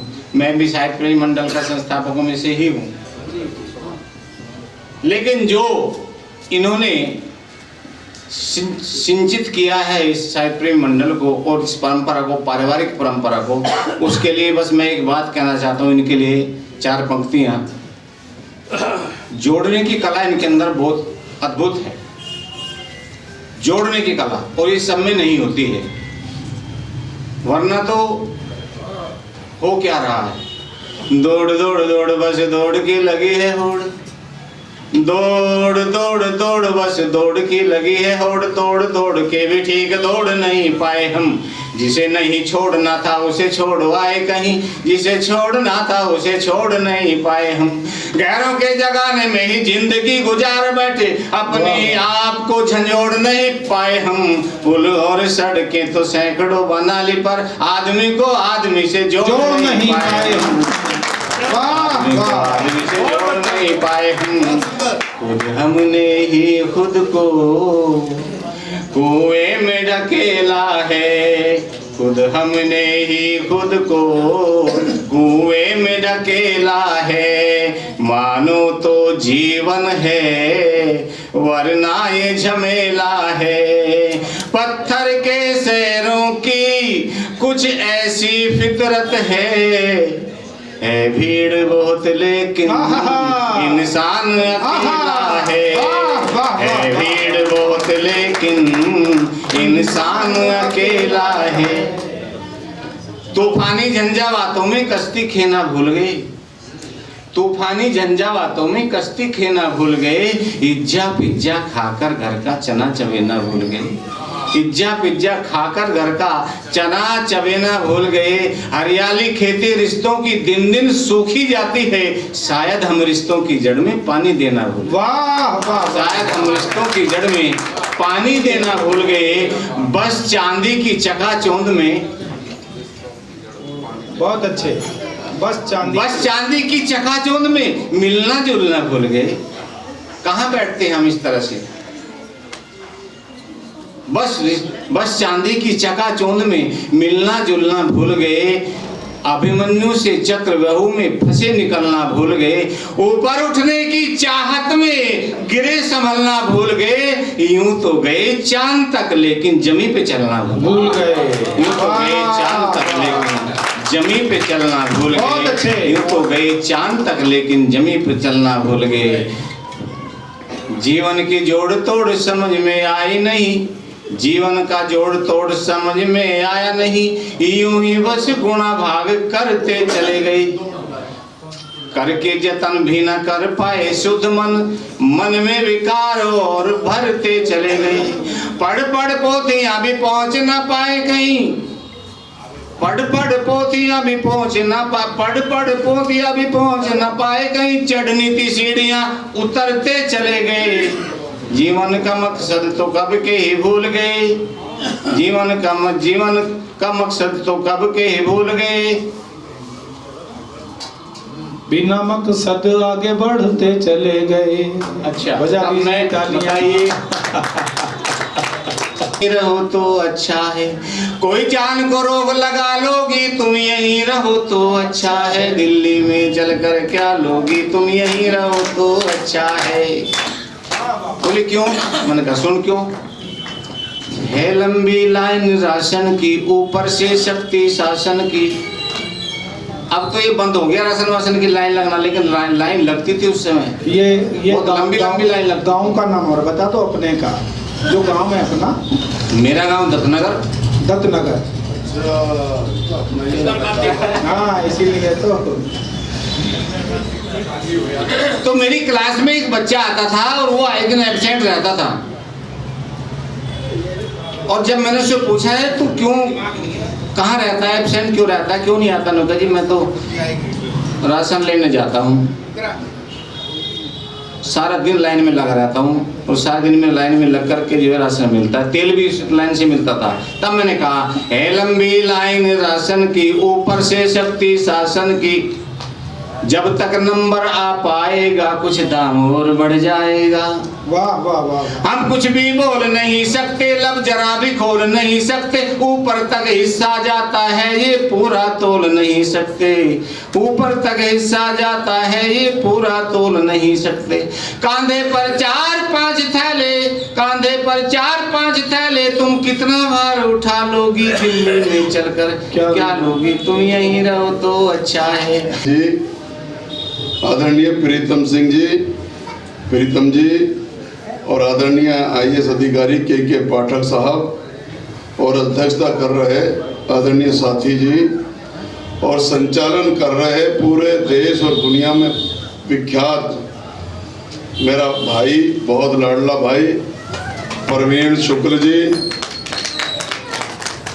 और उपस्थित मैं आप सबका हार्दिक अभिनंदन करता हूं। लेकिन आप सबसे अलग हटके जो मेरे उसमें स्टाफ के हैं, मेरे विभाग के हैं, मेरे बड़े भाई आदरणीय धर्मवीर शर्मा जी, जो अलवर जिले से आए हैं, मैं दिल की गहराइयों से आप सबका, आप सभी के श्री चरणों में नमन करते हुए आपका हार्दिक अभिनंदन और अभिवादन करता हूं। लेकिन विशेष तौर पर धर्मवीर जी से मेरा 20 साल पहले से परिचय है, क्योंकि मैंने मकान बनाया था अलवर में जाकर के, और मैं वहाँ से विधानसभा चुनाव भी लड़ा, और मेरे बड़े भाई उस समय जिला अध्यक्ष थे भारतीय जनता पार्टी के, तो मेरी बहुत मदद करी थी उस समय। तो मैं जब उस बीजेपी में था, तो उसके लिए मुझे पता नहीं था आप आ रहे हैं, क्योंकि मैं बिजी था, एक किसानों की धरना सभा करने पड़ी आज के दिन भी, तो इसके लिए मैं जो ना क्षमा प्रार्थी करता हूँ, मैं देरी से आया। तो विशेष तौर पर हमारे तिगांव के सरपंच आदरणीय विक्रम सिंह जी यहाँ मौजूद हैं, और कांग्रेस के नेता वेदपाल सिंह दायमा जी, मैं उनका भी हार्दिक अभिनंदन करता हूँ, दूर से चल के आए हैं। तो आदरणीय धर्मवीर जी, मैं हाथ जोड़ के आपसे आपका विशेष अभिनंदन करता हूँ कि आप मेरे हमारी झोपड़ी पे पधारे। अब इसके अलावा मैं आदरणीय करुण जी से मैं निवेदन करना चाह रहा हूँ, मेरा दोनों ही जगह से आपसे नाता है। आपकी जहाँ जन्मभूमि है वो मेरी कर्म भूमि हुई, और फिर आप जहाँ पर प्रवासी हैं मैं वहाँ का निवासी हूँ, अलवर का। यानी फिर आप अलवर पहुँच गए तो मैं अलवर भी। फिर मैं लोकसभा लड़ा बागपत, तो दत्तनगर बागपत में ही है। तो साथी जी, तो मैं आपका साथी भी हूँ। इसके अलावा आप सबका इन सबसे अलग हटके सबसे ज्यादा धन्यवाद दे रहा हूँ मैं आप सबका, बहनों का भी और आप भाइयों का भी, जो अपनी जगह से इतनी लगातार 5 घंटे मैंने कभी किसी को बैठे हुए नहीं देखा। लेकिन आज अद्भुत, मैं अपने अनुज छोटे भाई राजेश का धन्यवाद करता हूँ। मैंने अपने जीवन में बहुत कवि सम्मेलन देखे, पर मैंने कवि सम्मेलन में सत्संग आज पहली बार देखा। जब आप आदरणीय पाठक जी, जब आप बोल रहे थे तो ऐसे लग रहा था कि जैसे कवियों को विदा करके हम सत्संग में कोई प्रवचन सुन रहे हो। ठीक नहीं करा भाई? वो बात अलग है कि किसी के पल्ले पड़ रही है, नहीं पड़ रही। पीछे कुछ लोग ऐसे भी बैठे जो मेरे से कह रहे हैं, जो भाई क्या कह रहे हैं। मैंने कहा मैं जैसे मुझे समझ में आएगी मैं आपको तुरंत बताऊंगा। तो कहने का मकसद ये है कि, लेकिन मुझे इतना आनंद आ रहा था क्योंकि मैं विद्वान लोगों की संगत में बैठ करके मुझे बहुत अच्छा लगता है, मुझे बहुत खुशी होती है। बस ऐसा लग रहा था कि आज काश आज सारी रात यूं ही गुजर जाएगी। सुना है इस कवि सम्मेलन में रथ जगा है। तो मैं तो आज जो है मैं धन्य हो गया जी कि इतना बढ़िया, मैंने इतना विद्वान कवि सम्मेलन में मैंने नहीं देखा। वरना कवियों की बात भी सिर से ज्यादा ऊपर उतरा है, पर ऐसी महान शख्सियत बैठी हो तो मैं तो अपने आप को धन्य मानता हूँ कि आज मेरी झोपड़ी में ऐसे ऐसे विद्वानों का यहाँ आगमन हुआ और हम धन्य हो गए। अब चूंकि हमारे परिवार में इतना विख्यात कवि है, तो फिर जब सबने अपनी अपनी कह ली, तो मैं देखो हमारे गुरुजी मेरी तरफ देख रहे हैं, तो मैं कैसे ऐसे चले जाने दूंगा। गुरुजी अब मेरी भी बात सुन लो। मैं आपके यहाँ से 2 बार लोकसभा का चुनाव लड़ा, चौहानों के 5 गांव में आपके, मैंने जब ही बता दी थी। तो मैं ये कहना चाहता हूँ कि मेरा जो असल में मेरा साहित्य से या कविता से मेरा कोई दूर दूर तक कोई संबंध नहीं है। मेरी डगर संघर्ष की है, तो मैं तो संघर्ष वाले को ही अपना आदर्श मानता हूँ। तो मैं शहीद राजगुरु सुखदेव भगत सिंह को अपना आदर्श मानता हूँ। उस पर मैंने जो कुछ मैं भी बोलता रहता हूँ या लिखता हूँ। तो मैं ये कहना चाहता हूँ, जब उनको फांसी का आदेश हुआ और कोई भी माँ, जैसे आपने माँ की सुनाई ना, उससे मुझे फिर मैंने सोचा कि मैं लिखूं। तो जब कोई भी माँ ये नहीं कह सकती अपने बेटे के लिए, जब माँ रोने लग गई, जो गुरुजी ने बताया उस तरीके से ही अपनी माँ को समझा रहा भगत सिंह। तो जब मिलने गई और फांसी का ऐलान हो गया, तो जब मिलने गई माँ, तो जब रोने लगी, तो जब भगत सिंह जी क्या कहते हैं आदरणीय पंडित जी, कि ना रोने की बात मात तू गीत खुशी के गाले, राजगुरु सुखदेव भगत सिंह बने खड़े हैं ब्याले। ना रोने की बात मात तू गीत खुशी के गाले, और राजगुरु सुखदेव भगत सिंह बने खड़े हैं ब्याले। और कायरता का टीका लग जा आज मात तेरे रोने में, 40 करोड़ की मां कहलावे एक पुत्र के कोने में। 40 करोड़ की मां कहलावे, उस समय 40 करोड़ की आबादी थी, एक पुत्र के कोने में। और जख्म जिगर के भरते कोना आंसू से मुंह धोने में, और भगत सिंह की हुई सगाई जीने यूं समझा ले, राजगुरु सुखदेव भगत सिंह बड़े खड़े हैं ब्याले। तो मैं एविन की तरह एक कह करके 5-5 तो सुनाऊ नहीं हूँ, है ना। तो इसलिए मैं अब तो बस आप सबका अभिनंदन और अभिवादन करता हूँ, और आप सब पधारे, ये हमारे ऊपर बहुत बड़ा एहसान है। और बाबूजी आपका विशेष, मैं इसे छेड़ता रहता हूँ, मेरा भाई है, तो क्योंकि दुनिया में तो खूब विख्यात है, पर हमारा तो भाई है, तो इसलिए कभी अपने ऊपर ले जाओ साथी जी आप भी। तो बहुत बहुत धन्यवाद आप सबका। मैं राजेश भैया को आमंत्रित करूंगा कि वो आए और धन्यवाद ज्ञापन के साथ आप सबको आमंत्रित। बहुत बहुत धन्यवाद डॉक्टर प्रवीण शुक्ल, टी के आज़ाद, निर्दोष जी, पंकज जी, सुशील पांचाल जी, आप सब के प्रयास से इतना खूबसूरत कार्यक्रम हुआ। मैं धन्यवाद देना चाहता हूं बड़े भाई वीर सिंह डेढ़ा जी, एक कार्यक्रम करके पहुंचे यहाँ पर, आपका बहुत धन्यवाद। हितेंद्र चौधरी जी, आपका बहुत धन्यवाद। डॉक्टर रीना वर्मा, संवाद का एक कार्यक्रम करती हैं। डॉक्टर साहब, मैं आपका एक बार ना, देखिए आप हमारे ना इन लोग, ये बुद्धिजीवी लोग हैं, इनमें आपका परिचय एक बार होना बेहद जरूरी है। और ये श्वेता एक बार सम्मान कर देंगी। संवाद नाम से जी बहुत एक अपना चैनल भी चलाती है, और हमारा जो गुजर महोत्सव होता है उसको बहुत सबसे खूबसूरत कार्यक्रम होता है, उसको विगत 4 वर्षों से आप होस्ट कर रही हैं।